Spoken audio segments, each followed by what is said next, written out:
Então eu decidi fazer ao vivo porque aí vai fluir muito mais a oração. Eu tô doente, viu, gente? Eu me arrumei, eu me maquiei, tô aqui usando um filtrinho pra disfarçar, mas eu ainda tô bem doente. Então, se alguém vier aqui na live pra ficar afrontando, pra ficar implicando, vai ser bloqueado. Tô bem gripada, eu tô mal mesmo, eu tô com um cansaço assim muito grande, logo agora, né? Mesmo assim, eu me levantei e comecei a jejuar. Eu já comecei o jejum ontem de 12 horas, foi tranquilo. Pra mim, gente, jejum é tranquilo porque eu já faço isso direto. Então, pra mim não é algo muito difícil, porque eu já tenho esse estilo de vida de jejum e oração, tá bom? Oi, Dani, sou de Vitória da Conquista, não votei no Lula. Gente, é óbvio que tá acontecendo fraudes, né? Assim, muitas pessoas pensam que eu tô posicionada pra ficar defendendo o Bolsonaro, não é isso, gente. Eu sei que tem pessoas que me seguem que vão votar no Lula e eu não me importo. A minha mãe vota no Lula, gente, e eu não brigo com a minha mãe por isso. Entendeu? Eu tenho um monte de gente da minha família que vota no Lula, minha tia, meu tio, meus primos. Minha mãe vota no Lula e eu vou lá na casa dela, eu almoço lá, converso com ela. Gente, ter opiniões diferentes em relação à política não é motivo pra gente virar inimigo, tá? A minha guerra, a minha briga, o porquê que eu me posicionei aqui na internet é porque as fraudes estão nítidas. Isso é injusto. Tanto é que eu denunciei, eu usei vários vídeos aí mostrando as pessoas que foram votar e não conseguiram. Muitas pessoas foram votar e já tinha outras pessoas, fantasmas, né, que tinham votado no lugar delas. Então, eu acredito de forma muito particular, mas eu acredito que a maioria das pessoas acreditam também que houve uma fraude nesse primeiro turno. Mas a gente está jejuando para que no segundo turno não ocorra essa fraude novamente. Me perdoe a minha voz, gente, que eu tô com a minha voz horrível, minha voz tá super entupida aqui. Você que vota no Lula, eu te amo do mesmo jeito, tá bom? Aqui é democracia, entendeu? Você tem todo o direito de votar em quem você quiser. Você tem todo o direito de apoiar quem você quiser, tá bom? Mas a minha luta é contra as fraudes. Eu acho isso injusto. Até minha mãe que vota no Lula estranhou. Ela falou assim, eu acho que teve uma fraudezinha assim. Olha, tem gente de Poções aqui. Eu tava em Poções no mês passado. Eu acredito que o Bolsonaro vai ganhar no segundo turno. Eu acredito. Tá? Porque dessa vez, as fraudes que aconteceram no primeiro turno, eles não vão conseguir fazer de novo. Porque o povo tá de olho agora. O povo tá em cima. Eu vi também muita gente criticando o Nordeste. Gente, eu fui pra Bahia mês passado e sim, eu vi, por exemplo, em algumas cidades que eu passei, que o 13 era forte. Mas, por exemplo, o Jackson, meu marido, ele é baiano, ele é nordestino e ele vota no Bolsonaro. E praticamente a maior parte da família do Jackson vota no Bolsonaro. O Nordeste, o PT é forte lá? Eu vi com os meus próprios olhos, é forte mesmo. Só que é um direito deles, né? Se eles estão votando no Lula, e se o Lula ganhar por voto justo, beleza. É justiça, isso é justiça. E a gente tem que respeitar, tá bom? Se o Lula ganhar, assim, pelo Nordeste, que vai votar em peso nele, isso é justo. Ele ganhou, tá bom? Como eu disse, eu tô fazendo um jejum, tô fazendo oração, não para que o Bolsonaro ganhe, não é isso. É para que não ocorra fraudes no segundo turno, porque o que tá acontecendo com o Bolsonaro é uma baita injustiça, tá bom? É claro que eu voto no Bolsonaro e é claro que eu quero que ele ganhe, tá bom? Mas se o Lula ganhar, eu vou respeitar a democracia se não houver fraudes. Se o Lula ganhar, não adianta nada a direita sair quebrando tudo, revoltada pela rua, se foi de maneira justa. Essa é a diferença. Tá bom? Só que não está acontecendo de maneira justa, gente. A revolta, a indignação do povo que vota no Bolsonaro é que tá nítido as fraudes. Tá acontecendo fraude sim. E a gente tá se posicionando. A gente tá orando, a gente tá denunciando, a gente tá postando, né? A gente tá se posicionando. Só que o buraco é mais fundo, né, gente? A guerra é espiritual também, né? Porque, nossa, o que tem de gente aí fazendo magia negra, derramando sangue, né? Porque tem muito cristão ingênuo que pensa que política e religião não se mistura. Gente, um cristão ou uma pessoa que não seja cristã e ela acredita que o cristão não deve se envolver em política, é muito leigo, é muito ignorante, nunca leu a Bíblia. Porque a Bíblia deixa claro o envolvimento de Deus nas políticas. Na Bíblia diz que Deus, ele exalta reis, ele abate reis, ele exalta governos, ele abate governos, tá bom? Davi foi rei, Salomão foi rei. Na Bíblia diz que Deus levantava profetas para confrontar reis, governadores do tempo. João Batista era um profeta de Deus que confrontava o rei Herodes daquele tempo. Elias era um profeta levantado por Deus para confrontar o sistema, para confrontar o governo daquele tempo, e era perseguido. E isso não mudou, gente. Deus continua no comando da política dos governos. Só quem não lê a Bíblia, ou só quem é muito ignorante mesmo, dentro do cristianismo, para acreditar que um cristão não deve se envolver em política, que Deus não se envolve em política. É muita ignorância, gente. Olha só o que está escrito na palavra de Deus em Salmos 33:12. Como é feliz a nação que tem o Senhor como Deus, o povo que ele escolheu para lhe pertencer. Tem gente falando aqui, ó, amiga, com certeza é espiritual. Domingo passei com uma enxaqueca que nunca tive. Domingo, que foi o dia das eleições, gente, eu senti um peso espiritual muito grande. Fui votar junto com meu marido. E assim, aqui em Guararema, eu só via gente de verde e amarelo. Eu não via quase ninguém de vermelho, assim. E a gente veio embora pra casa, né? Só que eu lembro que o dia tava muito pesado. Tava um dia muito, muito pesado, assim, que eu cheguei a dormir de tarde. Sabe quando vem aquele peso tão grande? E esse peso é espiritual, gente, porque tá acontecendo uma batalha no mundo espiritual, tá? Na Bíblia diz que quando Jesus ele foi pro Getsemane, ele chamou alguns discípulos dos mais chegados para orar com ele, porque ele estava prestes a enfrentar uma prova de fogo terrível. Jesus ele ia para a cruz. Então ali ele foi e convidou os seus discípulos mais chegados. Ele falou, vamos orar comigo, intercedam por mim, porque é chegada a hora. E na Bíblia diz que os discípulos dormiram. E Jesus se levantou e foi até eles e acordou e falou, orem, orem.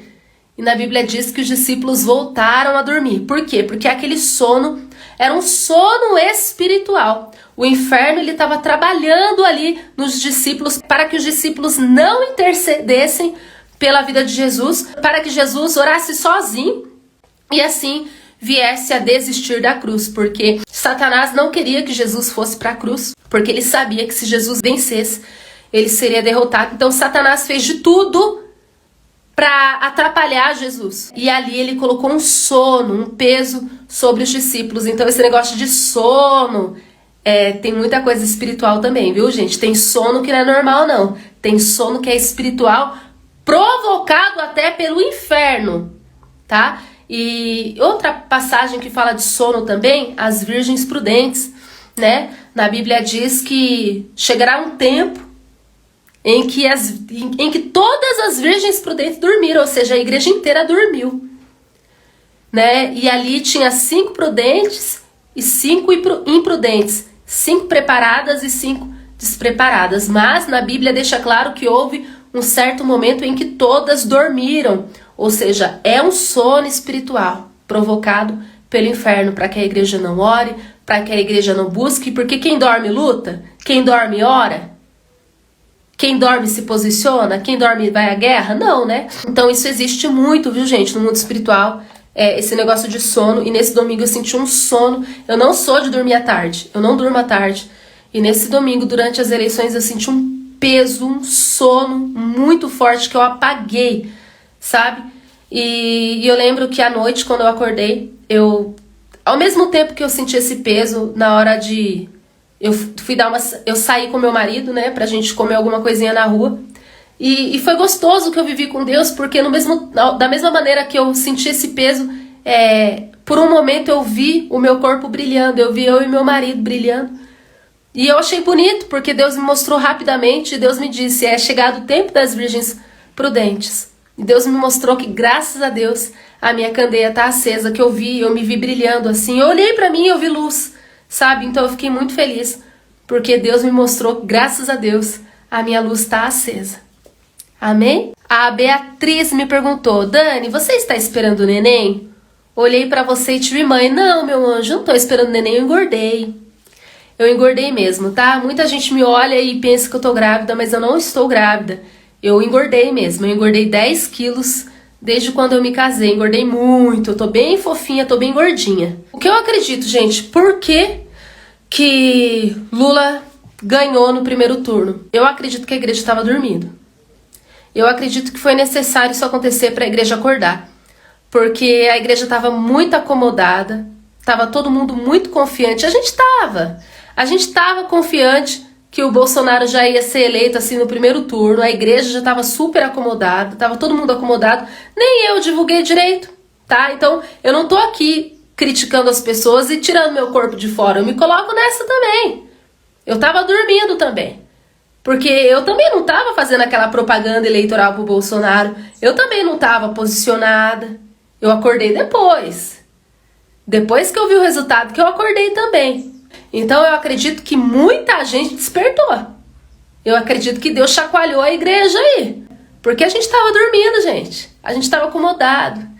Nossa, então eu acredito que tem coisa que é permissão de Deus. É permissão de Deus para chacoalhar a igreja, para despertar a igreja, para falar, ó, levanta, acorda. Acorda que o inferno não brinca, o inferno não para. Porque enquanto a igreja estava dormindo, os satanistas, os que praticam magia negra, estavam bem acordados, fazendo oferenda, fazendo oração contrária, derramando sangue, e os cristãos dormindo, e a igreja dormindo, e os filhos das trevas unidos. E, gente, há poder no mundo espiritual. Muitas pessoas pensam assim, mas Dani, que poder que a magia negra tem? Vocês não têm noção do que é o mundo espiritual. Ah, Dani, mas o que poder que um satanista tem sobre as pessoas? Macumba não pega em cristão. Em um cristão posicionado, em um cristão que obedece a Deus, não pega mesmo. Mas você acha que... Quantas pessoas no Brasil obedecem a Deus de verdade, que é cristão de verdade? Vamos ser sinceros, gente? Tem uma estatística aí de que mais de 80% do Brasil é cristão, dos brasileiros. Mais de 80%. Pega esses 80% aí. Você acha que obedece a Deus de verdade? Eu acho que não chega a 10% dos cristãos que obedecem a Deus de verdade. Cristão que busca de verdade. Cristão que paga preço de verdade. Cristão que renuncia o pecado de verdade. Cristão que tem intimidade com Deus. Entendeu? Então, uma pessoa que não busca, que não ora, que não jejua, que não lê a Bíblia, que não renuncia o pecado, que não obedece a Deus, a magia negra pega assim, ó. Pega! E você sabe o que a magia negra ela pode fazer na vida de uma pessoa? Ela pode encantar essa pessoa. Encantar. Ela pode mudar a mentalidade dessa pessoa. Ela pode convencer essa pessoa do erro, do engano, da mentira. Satanás, ele é bom de lábia. Na Bíblia diz que Satanás, ele arrastou terça parte dos anjos. Quem sou eu e você, meu amor? Os anjos são inteligentíssimos. Os anjos conhecem toda a verdade. E mesmo assim, Satanás conseguiu arrastar terça parte dos anjos com ele. Os anjos não eram ignorantes. Os anjos tinham conhecimento da verdade. Eles sabiam o que eles estavam fazendo e mesmo assim, eles se deixaram manipular por Satanás. Então, se Satanás conseguiu manipular, fazer a cabeça, encantar os anjos do céu, imagina eu e você. Então, quando a pessoa ela não está com uma vida posicionada, uma vida de jejum, uma vida de oração, com a candeia acesa, com os olhos espirituais abertos, essa pessoa está cega, ela está fraca espiritualmente, ela vira fantoche nas mãos de Satanás. Simplesmente Satanás sopra no ouvido, vai e faz isso, a pessoa obedece. Foi assim com Eva. Então por que na minha e na sua vida vai ser diferente? Satanás tentou o próprio Jesus. Jesus estava em jejum de 40 dias, sem pão, sem água. Mesmo assim, Satanás ousou ir até o deserto para tentar Jesus. Imagina eu e você. Então o mundo espiritual a gente não vê o que acontece, mas acontece. Acontece influência maligna sobre a tua mente. Acontece convencimento maligno no teu coração. Satanás, ele consegue te convencer de que o errado é certo e de que o certo é errado. Satanás, ele deixa as pessoas cegas. E ele diz, isso é o certo, isso é o certo, isso é o certo, ninguém contesta. Vai ser assim, porque é assim que eu quero. Vocês me obedecem, eu mando. Quem obedece Satanás é escravo de Satanás. Satanás manda, o escravo obedece. É o que está acontecendo com o povo brasileiro. Tirando as fraudes. Agora eu vou falar da mente da maior parte do povo brasileiro. Deus tem um banquete para nós, mas nós somos como o povo de Israel, que era escravo no Egito, apanhava, era escravizado, não tinha liberdade, não tinha direito a nada. A única coisa que tinha era pão e carne na mesa. E na Bíblia diz que Deus levantou um Salvador, levantou Moisés, que enfrentou o faraó, mandou 10 pragas sobre o Egito, tirou o povo da escravidão. E quando o povo entrou no deserto, eles começaram a sentir saudade da carne que eles ganhavam do Egito. Que adianta ser livre? Sendo que aqui só tem maná que cai do céu, sendo que aqui só tem água que sai da rocha, sendo que aqui só tem essa coluna que nos protege do sol e essa coluna que nos protege do frio? Não, eu prefiro ser escravo. Eu prefiro voltar para o Egito, porque pelo menos lá vai ter carne. E eu quero pão que desceu do céu? E eu quero saber de maná? Eu não te pedi, Moisés, para você me tirar do Egito, não. Lá eu era escravo, lá eu apanhava, lá eu não tinha direito de nada, mas eu tinha carne na mesa. É? Quem que tá assim? Quem que tá assim? O povo brasileiro. Vamos votar no Lula! Vai ter carne! Dane-se a escravidão, eu não tô nem aí se eu vou perder meus direitos. Eu não tô nem aí se ele é ladrão, eu não tô nem aí se o país vai virar um comunismo, eu não tô nem aí se ladrão vai ter direito pra tudo, eu não tô nem aí pra nada, eu quero carne na minha mesa. Eu não tô nem aí se vai liberar o aborto. Eu não tô nem aí se vai liberar as drogas. Eu não tô nem aí se ladrão vai poder roubar pequenos furtos. Eu não tô nem aí. Eu quero é carne na mesa. Uhul! Lula! Carne na mesa, carne na mesa. Vamos voltar pro Egito. Viva o Egito! Viva Faraó! Pode bater, Faraó. Bate. Chicoteia aqui, ó. Bate. Pode bater, bate! Mas me dá carne depois, hein? É bem assim. É isso que tá acontecendo. Um povo escravizado, que ama ser escravizado, que ama o Egito, que ama Faraó. E que é ingrato com Moisés, que é ingrato com Deus. Pra que Deus vai dar uma nova oportunidade pra esse povo?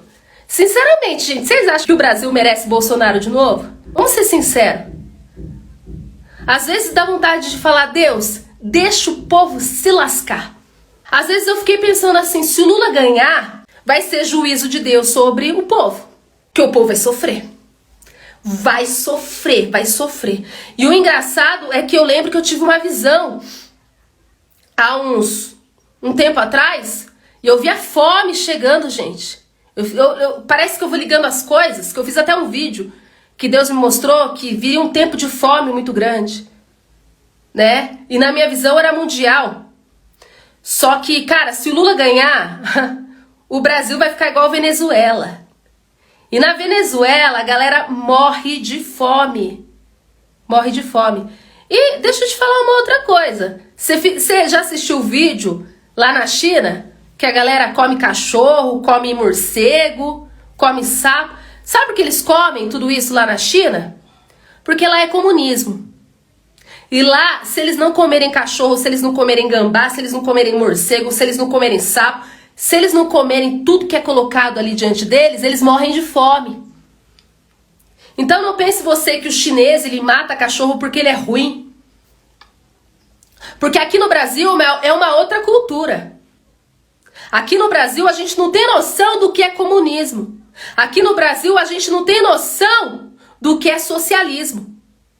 Tá? Muitas vezes a gente compara a nossa vida com outros países e fica criticando os outros países, mas a gente não tem noção do que o povo de lá passa.